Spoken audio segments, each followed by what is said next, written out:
Hello friends, my name is Koolio and welcome back to the channel. Today guys, we're taking a first look impressions video for a newly released gacha game, strategy gacha game called Kingdom of Hero Tactics War. Now this isn't necessarily a new game, it has been in a type of closed beta testing for the last month or two, but it was officially released as of yesterday, but it's not necessarily like a global release, but they do have English language and languages for a whole bunch of other countries.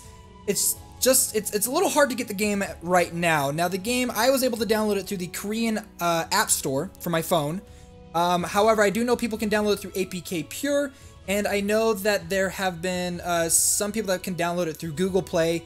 It's not everywhere just yet, but it's starting to come out. Now the game is in English. There are some things that aren't translated all the way just yet, but I want to give you guys my impressions about this game. Now I've been playing it since yesterday. Been kind of like a slow grind to level up, but to be honest, I'm actually really enjoying this game. I think it's a really well polished, well presented strategy game that I've been thoroughly enjoying. Now what I want to show you guys first off is actually the heroes in the game, because they have some really cool heroes. Now this is my favorite one. Her name is Morian, the one I have on the front. She is a fighter, even though for a while I thought she was a mage, but she is in fact a fighter, frontline fighter. If I show you some of the other heroes, you do get this one for free, a 4-star Valkyrie character. If you jump in and play play through the tutorial for the first time, she is a guaranteed 4-star character that you're going to get. And the game is actually not too bad to re-roll, as it only takes about 5 minutes to get through the actual tutorial, so you get to the point where you can do, I believe, 15 summons to try to get a whole bunch of different heroes. I haven't been super lucky with getting anything super special, but I do have some gems saved up, so we'll hopefully try to get something really cool at the end of this video. So yeah, you got Valkyrie. This is my favorite character, Morian. She is actually my captain character. Not to be confused with my leader. The captain one, I believe they actually call it leader as well, but essentially what it means is that's the character that your friends are going to be able to see. Now I don't know if that means that's the one that you can borrow for certain gameplay mechanics. I'm not entirely sure on that. But my leader for my group that I currently have right now is Minotauros. And this guy looks so freaking cool. Honestly, I love the overall art style of this game. I really like all the different characters. I do have one small gripe, and it's a very, very small gripe. It's nothing like crazy, but I believe like the art for the characters is so well done. I just wish there was a little bit more detail for their 3D models and actual gameplay. But it's not like a deal breaker. Like, I think the 3D models look really, really good. I've just seen other gacha games with similar chibi style 3D models that I think look a lot better.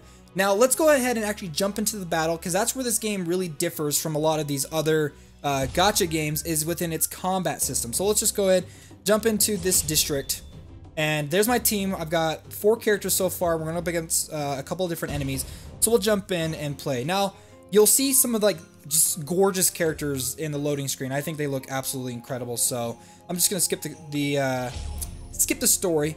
Now here it is. Now it's a turn-based strategy game that uses a hex grid style system where you move around, dealing attacks and stuff. Certain characters can attack from 2 squares. Some have to be like right up in front. Some can attack multiple squares at once.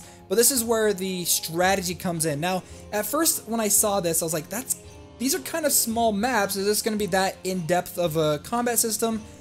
Yes and no. There are other turn-based grid-style strategy RPG games with a lot more depth to them, such as height advantages, being behind the enemy, and things like that. This game doesn't have that. It more streamlines it for a more casual experience, but there are some gameplay elements that do make it a little bit harder, which I'll show you after this. So let's just go ahead. Now my main girl right here, Morian, I'm going to actually move her right into the center right here and activate her basic attack. What she does, she attacks the first 3 like in front of her and stuff. So we'll just go ahead and activate that, get some critical strikes. Now this guy right here, my leader, Minotauros, I'm going to activate his second ability, cast it on himself, increasing his movement speed and overall attack. And so he'll be able to do some serious damage to some of these characters. So now each of the characters, they do have elemental types and different skills and abilities and stuff. So you do need to actually pay attention to... oh, that's not what I wanted to click. You actually have to... oh, wait. I don't even know how to put this thing away. Maybe it's... okay, there we go. So each of them have different elements. There's fire, water. They call it tree for the green one. And then there's light and dark characters, which are more of endgame characters. I haven't gotten any of those yet. And each of them are different fighting styles. There's mages, archers, fighters, and things like that. So we'll go ahead and actually attack this guy because he is a fire element and she is a water elemental. We'll attack him, finish him off right there. She is my 4-star character. Now, if you do look at these models, you can't really get a good look at them, and some of them do have abilities that activate cinematic intros for those abilities, but they're random. They don't happen all the time, which I'm actually grateful for, because I've played some of these games and they activate cinematic abilities every single time that you use their ultimate or whatever. It can get tiring after a while, so I'm glad this one doesn't have that. So I'm going to go ahead and actually back up and do just a basic attack on this guy in front of me. And then that should give me a chance to run up here, and I am going to go ahead and activate this ability, and maybe you'll get a cinematic attack, maybe not. So I didn't get one. That's fine. And then we should be able to finish this guy off with my Minotauros, dude. Now we're going up against a boss. Now, with a lot of these story-based events that are going through, there isn't really a whole lot of challenge to them just yet. It'll get harder later on. There are multiple difficulties for these story missions: easy, medium, hard, all that fun stuff. So I'm actually just going to move him forward a little bit, defend, and I'm going to move her, I guess, just right there and attack. And then I should be able to move her down here and attack this guy as well. Ooh, and the boss went after her. Oh, the boss is a fire elemental, so I'm going to have to be careful on that. But that should be fine. I should be able to finish this guy off. Nice. And then move my Minotaur up there, attack this guy, finish him off. Now, some of the units, I'll have to kind of take a deeper look at this, but some of them have effects that can, like, push back enemies, like knock them back. And then I have seen abilities that activate, like Provoke, which is essentially like a taunt ability where they're forced to attack every time it gets their turn. I have seen abilities where it gives you kind of an extra attack chance, like your character will just randomly attack and things like that, but I don't know exactly what triggers those off. I'll go ahead and activate my Reaper ability. And then I'm going to back up all the way over here and actually heal myself. And then it's the boss's turn, and then I'll be able to go over here, attack her from the side, and then I might be able to finish her off right here. Boom, bada bing, bada boom, finish off the boss.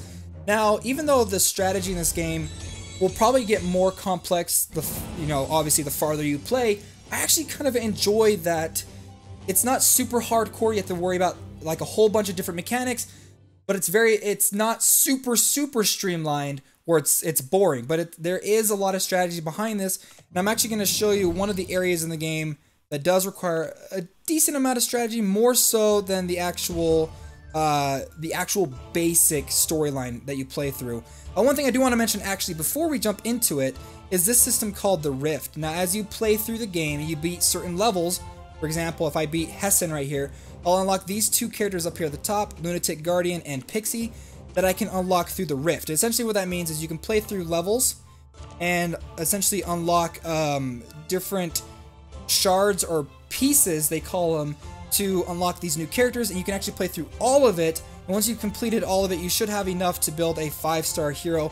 I haven't played it all the way through just yet, so I haven't had a chance to make the 5-star, but I do like that it gives you other opportunities to get these 5-star heroes and not just from the gacha system. So alright, let's head back. Now, the thing I was talking about that adds a little bit more strategy to this game, a little bit more difficulty right off the bat, is the Tower of Arrogance. Now, this is a 100 level tower that resets every month.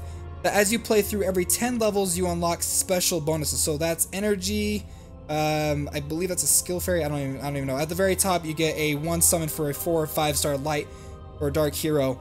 Now, each of these levels do have different types of enemies. This one I'm about to head into has a variety of different enemies, so we'll hopefully be able to take them down. They're around level 10, which at first may seem like that's not super difficult, as all my characters are on level 18, 19, but they do have special effects that they'll actually activate in these abilities. So each of them, they definitely get harder and harder as you play through. So, and you can tell like the map has changed dramatically since the last time that we played. So we've got the mages in the background. I believe these fairies are supports with the tanks in the front. So we'll probably want to take those guys out as soon as possible. I'm not going to be able to get a good attack off, so I'm going to go for this guy on the far right. And maybe focus him down. Ooh, see, he's got a sweep ability. It makes some of these things a little bit difficult. I'm going to just attack this guy straight up, push him back. I should be able to Shoot him with that, and I might be able to finish him off with my healer. Oh, never mind. He just healed up. 2 heals, 2 regenerations. So I might want to try to focus down those healers first if I can get to them. And the mages are going to attack from the background. So you can see, like, it adds a good amount of difficulty and strategy to what I'm trying to do.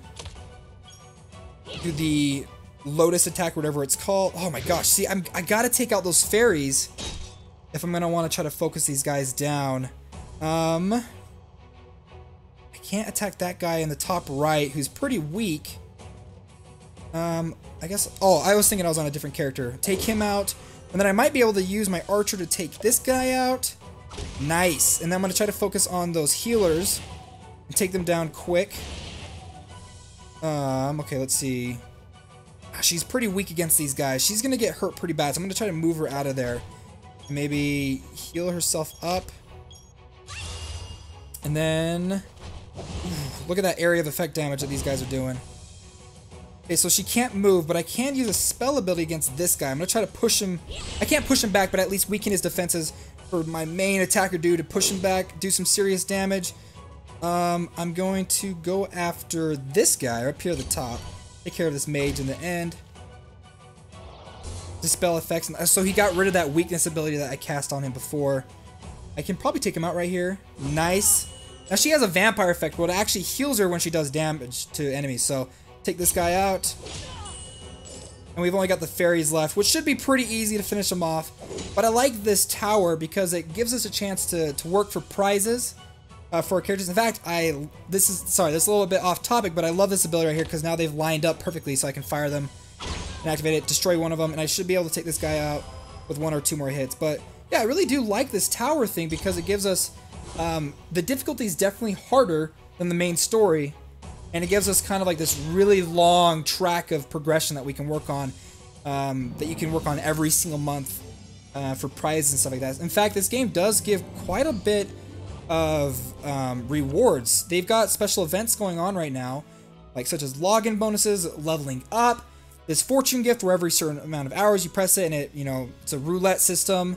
You've got this happy hour system where every time it lands on a specific section you can actually go ahead and tap it and get energy back from using that, and then I believe I have to let it reset after the full 18 hours, and then obviously they've got special packs going on for their release that they're doing as of right now. So the next thing I want to talk about too, also actually before we go on, their premium currency, these gems, you actually get a decent amount. I don't want to say like you get a whole bunch of them, but you do get a decent amount of them by simply completing daily missions, the path guides, which is a really great way to progress through the game and get a whole bunch of different prizes and runes and XP fairies and things like that, as well as achievements you can do. In fact, I just need to do 1 more achievement before I get 2 more gems. And I do have, actually, I'll show it to you a little bit later, because I did get 1 summoning ticket, so if I complete that, it will complete one of my achievements down right here, summon a hero, which will give me some silver, and then give me some gems and stuff that I can use, but it's not that big of a deal right now, because I'm going to show you some of the summoning a little bit with those gems. One of the things I do want to talk about with these heroes, the reason why I've got Minotauros right here, this 3-star character as my leader, is because of his skill ability. Now, most heroes have 3 to 4 skills. This guy, he only has 2 active skills and then a passive leader skill that increases all allies' attacks by 25%. But there are characters that do have up to 4 skills, which you can unlock one later down. I believe you have to rank them up to get them, but I'm not sure on that. She also has a leader ability, but I don't want to use it because it only affects water attribute characters, and I don't have any other water attribute characters in my party. So the other thing I want to talk about too is with the skills. In fact, I'll just show you real quick. The way that you level up skills is you actually get duplicates of your characters. Now, I talked about how they have pieces in this game. You can collect these shards or pieces to eventually summon characters. So I did want to save this to show you. I'm going to use it on Sif. So I'm going to get a duplicate of Sif right here. Da-da-da-da. Now that I've got a duplicate of here, I can actually go to my main Sif, go to my skills, and actually upgrade my skills by using a duplicate to upgrade my skill abilities. And there we go. Now I got a level 2, what's this ability called? Aura Absorption. So you can either use a duplicate of your hero, or you can grind and get skill fairies to upgrade those as well. The other way that you can upgrade your characters in this game is by awakening them. You have to get specific shards and then max level them out, and then you can awaken them. unlocking new abilities. So I'll get this one right here. So I was right, you have to awaken them to get those new skills. And I love this. It actually changes the overall appearance of the hero, which is fantastic. And then you've got these rune systems in the game. The runes have different rarities, such as normal, magical, rare. You level them up, you upgrade them. They have different star ratings, everything like that. You do get bonuses. For example, if I were to take you to Valkyrie right here, she has 3 total bonuses because for every 2 that I equip on, I get plus 20% max HP. So I have plus 60% max HP. So she's actually got quite a lot. So she has 1065. So she's a pretty heavy tank. So there's a lot to this game. I've been really enjoying it. I would not mind making more videos about this game because I've been playing the heck out of it the last little bit. But before we end the video, let's go ahead and go and do a couple of different summons. I've just got a basic normal summon that I'll show you right here. It's just a 1-star. It's a goblin, nothing super special. But I do have enough gems. I'm going to show you the heroic summon. And one thing I do like, they have a mileage system. So as you summon and you continue to do that, you'll actually unlock these mileage, the promotional fairy. You get summoning scrolls, and you actually, the very last one is a summon scroll for light or dark characters. So I like the fact that even if you don't get anything super good through these summons, the more and more you summon, eventually you'll get to points where you'll in fact receive more rewards for that. So I like that. So let's go ahead and do 2 summons. Cross your fingers that we get at least a 4 or 5-star hero because I haven't yet. So here we go. Okay, we got a 3-star hero. Oh, yes! Oh my gosh, a 4-star. Okay, this is my first 4-star summon. Whoa, she looks so freaking cool. What? She looks amazing. June. What is she, like a dragon archer? She's definitely going on my team. I think she looks fantastic. Wow, okay. Sorry, I'm like really excited. Okay, next one. I accidentally skipped. I did not mean to skip. I got Layla. Let's take a closer look at Layla. I don't think it'll let me do it from here. Go ahead and hit return. Head to my heroes. Layla, where are you? Right here. Okay, she looks pretty cool. She is a support character, a tree support character. Not too bad. She's like a bard. But the one that I'm really excited for, where'd she go? Right here, June. She looks so cool. I'm not gonna lie, she might be my new favorite hero. What abilities does she have? She has Dragon Arrow, Dragon Eye, and Dragon Breath. So she's like a dragon archer. That is way, way cool. Well, guys, I hope you enjoyed this video. If you did, don't forget to hit that like button. And if you want to see more Kingdom of Hero Tactics War, let me know down below. And if you guys are playing it too, let me know how you're enjoying it. Alright guys, I'll see you next time.